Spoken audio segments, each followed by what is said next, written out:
de Curso SEI. A gente sabe aprovar.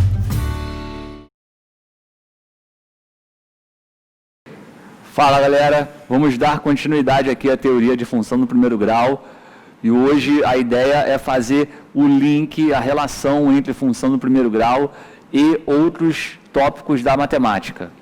Então, primeiro, função do primeiro grau é toda função dessa forma, ax mais b, e aí, função do primeiro grau está intimamente relacionado com progressão aritmética, que é o que a gente chama de PA, juros simples e regra de 3.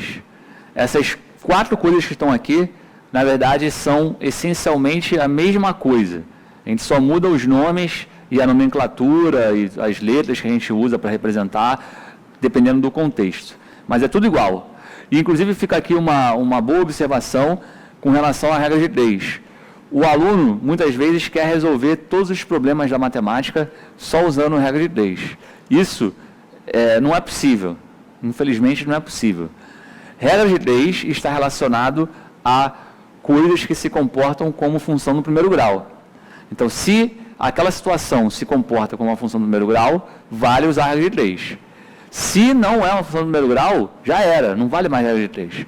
Então, um exemplo simples de algo onde regra de 3 não vale é quando você lança alguma coisa. Se eu lanço essa caneta, a trajetória da caneta vai ser uma trajetória parabólica. Vai ser algo desse tipo. Uma trajetória parabólica é, na verdade, uma função do segundo grau. Então, para o lançamento de uma caneta, por exemplo, não vale a regra de 3. O que eu quero dizer com isso? Não dá para você dizer que se passar o dobro do tempo, você vai ter o dobro de distância percorrida. Isso é mentira, porque não vale a regra de 3 para essa situação, por exemplo. Então, fique ligado nisso. A regra de 3 é para a função do primeiro grau. Saiu do primeiro grau, já é outra coisa. Mas aqui agora, vamos ver com esse exemplo dessa função, as ligações que eu estou falando. Então, a função é a função 2x mais 1. Então, a primeira coisa que eu fiz aqui foi o seguinte, eu marquei 3 pontos na função. Eu fiz o f para x igual a 0, x igual a 1, x igual a 2. Então, pega ali na função, 2x mais 1, e faz a conta. O f de 0, você vai ver que fazendo a conta vai dar 1. Quando eu faço o f de 1, fazendo a conta, vai dar o número 3. E fazendo o f de 2, o resultado vai ser 5. Aí, olha esses resultados aqui, 1, 3 e 5. 1, 3 e 5, essa sequência forma uma PA, que a gente chama de progressão aritmética. Por quê?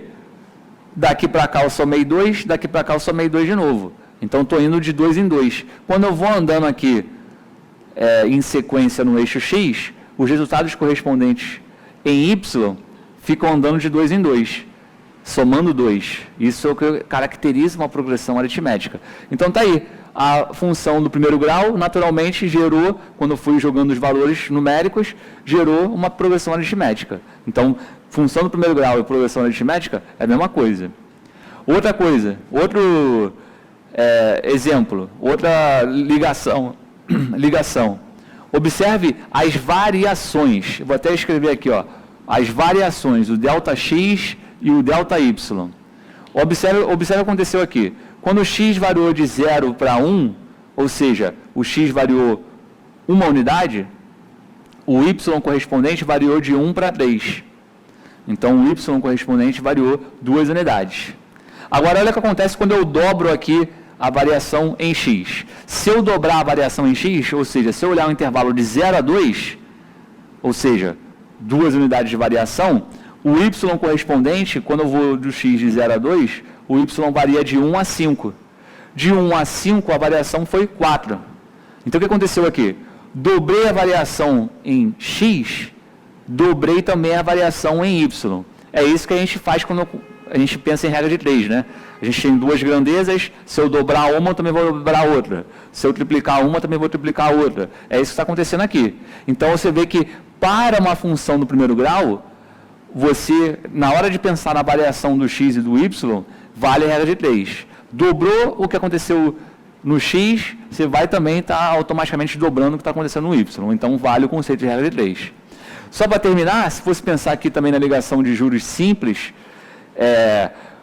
no conceito de juros simples, se você deixa o seu dinheiro investido, se ele rende 10% em um ano, Nos juros simples, se você deixar 2 anos, ele vai render 20%. Quer dizer, você dobrou o tempo de rendimento, você dobra o valor do rendimento, que é justamente o conceito de regra de 3, né, que foi o que aconteceu aqui. Eu dobrei o X, automaticamente dobrei o Y. Então, na verdade, é tudo igual. Função do primeiro grau, progressão aritmética, juros simples, regra de 3. São todos relacionados, no final das contas, eles se equivalem. Só que você tem que estar atento, né, que dependendo do contexto, você vai usar nomes diferentes.